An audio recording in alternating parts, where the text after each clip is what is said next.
everybody, welcome back to my channel. This is WireDogSec, back with another video for you guys. Today's video, we are in TryHackMe. This is SOC Level 1, Network Security and Traffic Analysis module. This is the Zeek Exercises room. Put your Zeek skills into practice and analyze network traffic. As you saw in my previous video, we went over the Zeek room to get that introduction, and we took a lot of information in about Zeek. We did a lot of hands-on activities related to Zeek. Now we're going to get even more practical hands-on skills. Keyboard activities here. As you can see, we have a few different tasks here: anomalous DNS, phishing, Log4J, and then we're going to wrap it up with the conclusion and do a recap over everything we have covered in this room. Without further ado, let's go and dive into it. And also be sure to hit that like button, comment on the video, share the video, subscribe to the channel if you're new here, all that good stuff. Let's get into it.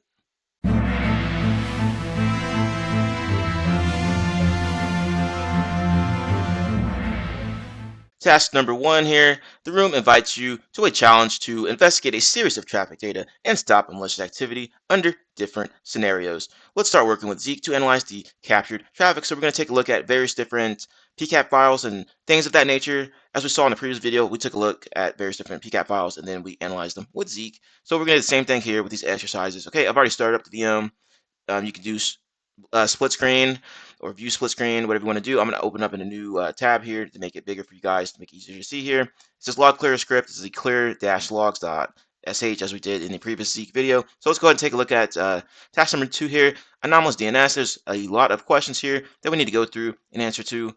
It says an alert triggered anomalous DNS activity. The case was assigned to you. Inspect PCAP and retrieve the artifacts to confirm this alert is a true positive. A true positive is something that's been verified as malicious activity. All right, in case you did not know that.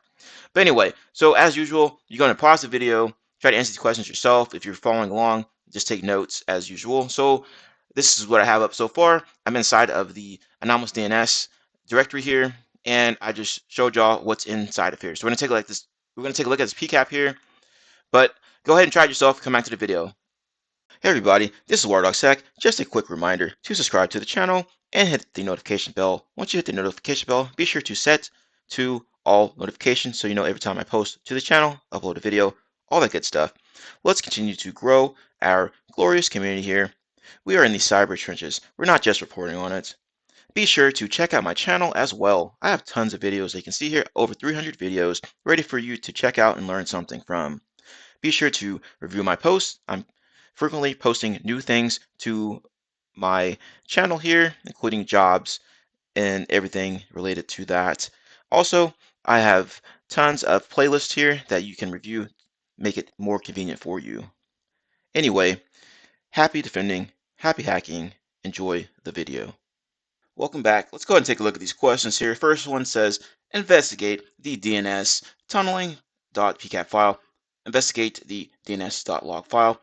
What is the number of DNS records linked to the IPv6 address? So we're looking for IPv6 addresses this time around. And let's see if we can find that information. So we have the PCAP file right there that's listed. And now we need to run our usual Zeek on it, as we saw in the previous video or in the previous room.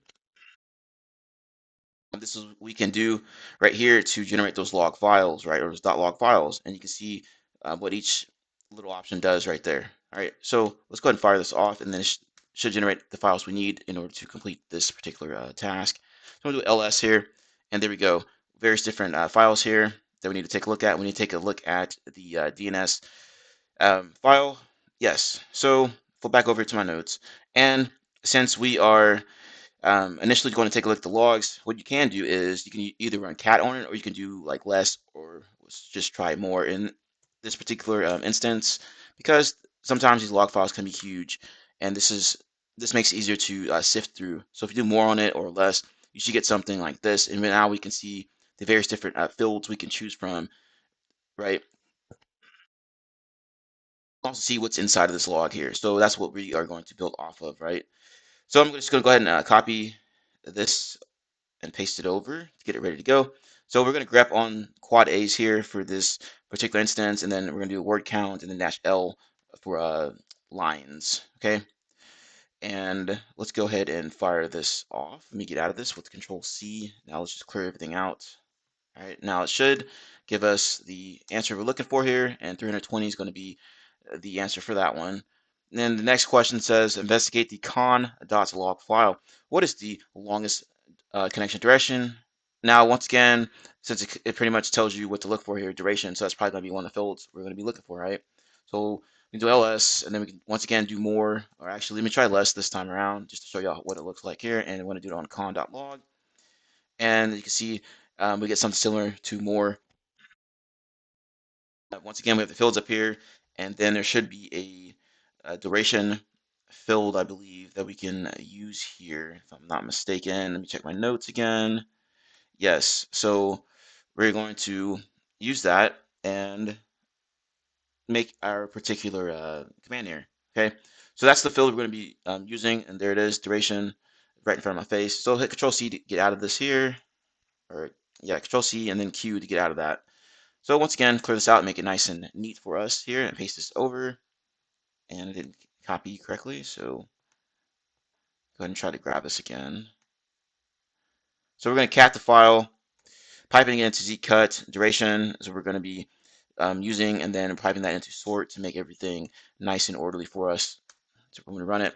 So if we go back up here, you can see there's all kinds of information in it. Now, if we did not do what we did here, then it could be just a bunch of noise we have to sift through. So this makes it all nice and neat and pretty for us. And this is what we need here, this 9.42, yada, yada, yada. All right. So that's how you get that one.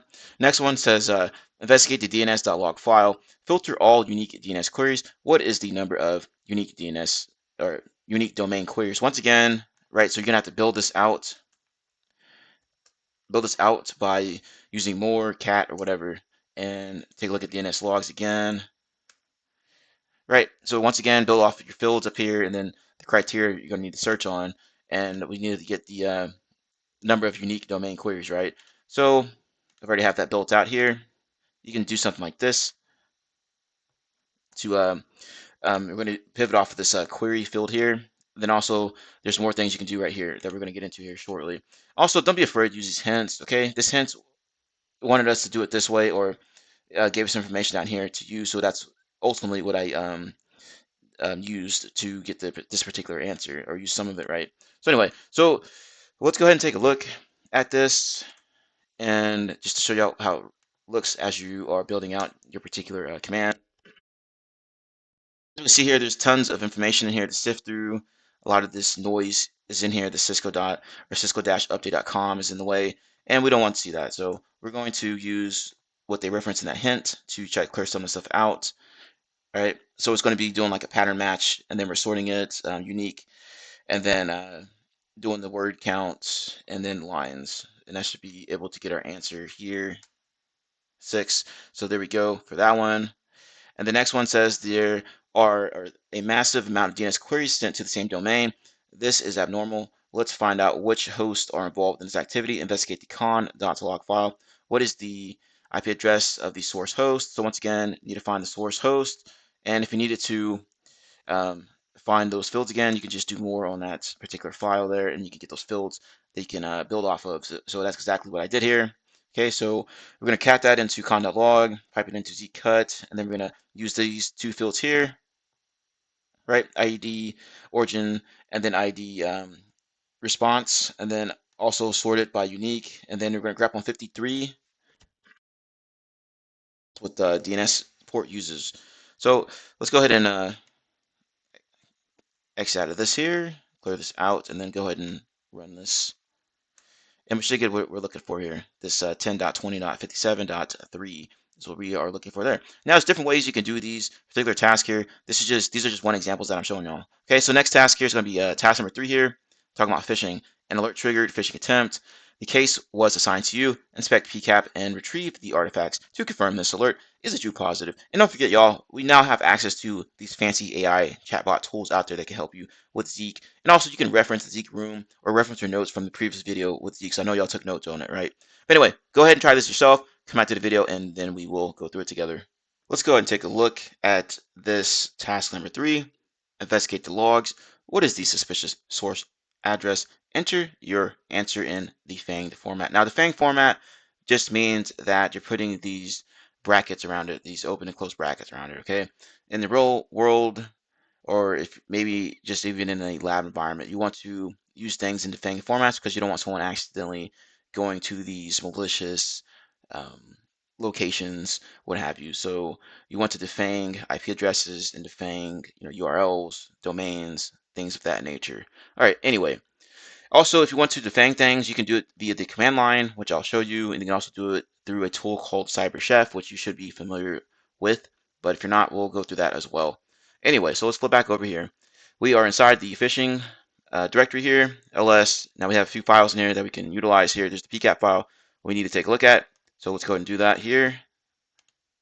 And also, as you can see, I've already gone through this. That's why you may see some extra files that you may not see yet, but they will appear if they're not there already. So anyway, so ls, you see we have our generated.log files. Now we need to go ahead and try to look at that http.log file. So once again, you can do a cat on it. You can do more on it. If you want to take a look at the criteria listed inside of there that we can build off of. Oops. This was what I was looking for here. So right away, you can see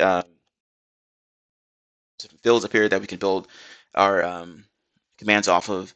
Then also just looking at it itself, this isn't a very big file, but you can see some GET requests in here. You can see some IP addresses, you can see some domains and such listed here. And right off the bat, you can just see that there appears to be some, funky stuff going on in here. First off, we learned about this in the previous room. So there's an executable in here, and we can see that there's an executable right there for the name. All right, so we can also see application, MS Word in here. So let's go ahead and continue on. Let me go ahead and clear this out for y'all. And I'm going to go ahead and paste this in to get a prettier format. And if it lets me copy this over. Okay. So let's go ahead and do it. We're going to cat the http.log, pipe it into zeek-cut, and then we're going to use these two fields here. Enter. There we go. Now, as we saw earlier, there was a bunch of noise in there that we didn't want to look at. Now we have it all nice and neat for you. And the answer for this one is going to be this IP address here. That's what we need to grab. Now we need to defang it, right? So if you want to do that, you can just go ahead and copy this out of here, and you can paste it into CyberChef. As you can see, I've already have it in here. And you can do it with over here in operations, just type in defang, drag it over to the recipe area. So we have defang IP addresses and defang URLs here.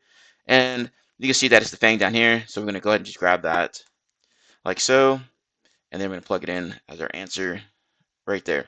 Now the next one is that, oh, let me go back a step. If you want to do it via the command line, you can do it like this here. You can echo the particular IP address into, you can echo it, and then you're going to pipe it into sed, and then you can use this criteria here to filter this out. Now I used AI to help me out with this here, and you can do the same yourself.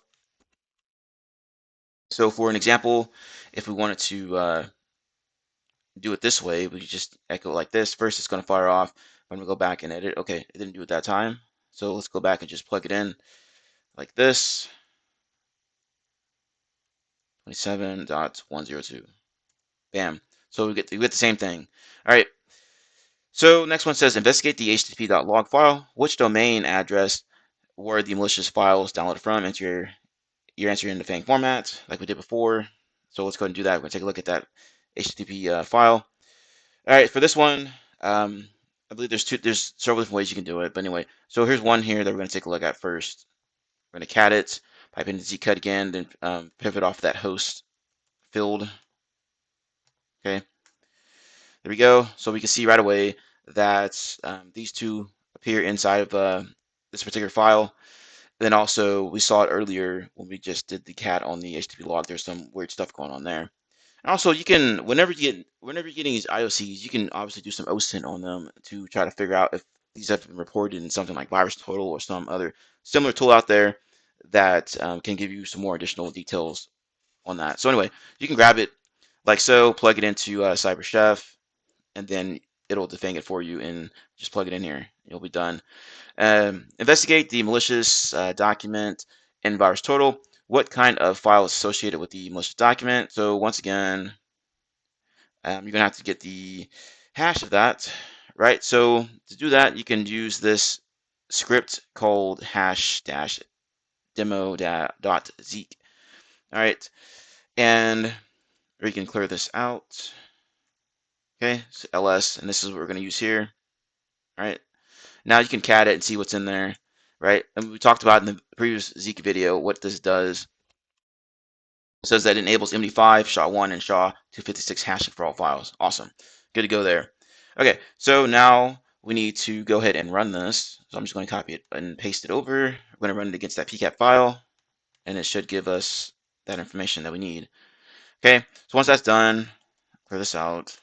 Okay, and then you can see that there's a new, you should see a new like files.log file if you don't see it already in your directory. Okay, and that's what we're going to be using. So we're going to cat that files.log file, pipe it into zeek-cut, and then we're going to pivot off that those particular fields in there. So once again, if you need to find the fields, you can just do cat, or let's just do more than files.log. If I can spell files correctly, there we go. All right, so we can see different fields up here, and pick and choose whichever one is going to fit your particular situation. But right away, we can see MD5, SHA-1, and everything else mentioned here. Okay, so I'm just showing y'all how to build out this particular command. So let's go ahead and use fuid MD5 and then MIME type. So that's what I'm going to grab out of there and display back to the screen. So there we go. Now we have it broken down. Now once again, I told y'all that there is that MS Word that was in there, and then there was also this .exe that was mentioned. Okay, so the one we're going to grab first is this one here, this hash here, all right? Because it said document, right? So you go back and check, and it says, yeah, document, malicious document, right? Plug this into VirusTotal. So let's go back here, paste this in. There we go. You can see there's tons of hits in there. VirusTotal has all kinds of information you can use in your investigation. Now we need to see what it's associated with. Now you can do that via, I believe it was in relations here, if I'm not mistaken. Yeah, you see file type, and it says VBA. All right, so that's what we are going with for our answer there. And then next one says investigate the extracted malicious.exe file. What is the given file name and VirusTotal? So once again, we're going to go over here, and then we're going to grab that .exe hash right there. Grab it like this, copy it, and then go over to VT or VirusTotal. Plug it in there. Bam.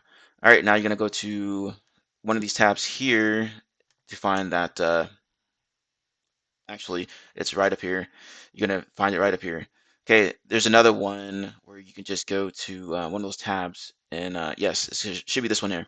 Investigate the malicious.exe file and VirusTotal. What is the contacted domain name? Enter your answer in Defang format. So once again, you're going to find that domain using VirusTotal, and you're going to plug it in here with the Defang format. So let's go ahead and do that. Pivot over here, and then you're going to look for domain stuff here. It's in one of these, so I think it's relations or behavior, you can find it in. So you have contacted domains right away. There's various different ones inside of here. Click this down to get more, and you can see other ones mentioned as well. Then one we need is going to be this here, this hop2.org. As I was saying, contact domains, and that's the one you need to grab out of there.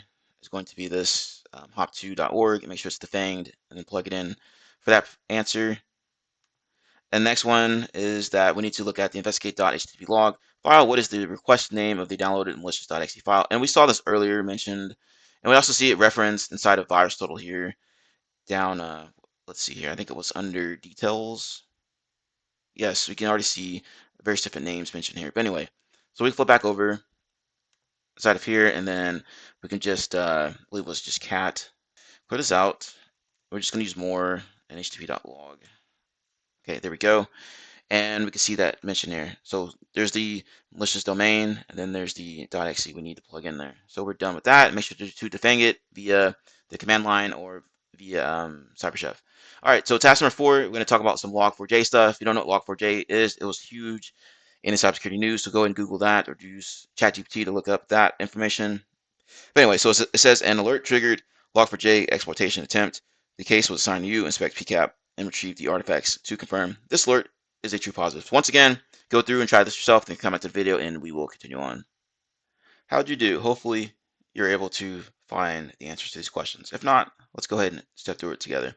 First one up, investigate the log4shell.pcapng file, which means that it's, I believe pcapng is like next generation or whatever. Anyway, with detection-log4j.zeek script, investigate the signature.log file.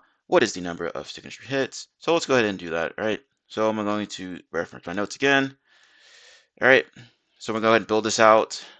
Once again, we're going to use zeek-c-r, and then in the name of the pcap file. And then we're going to run that script against it. So let's go ahead and do that here.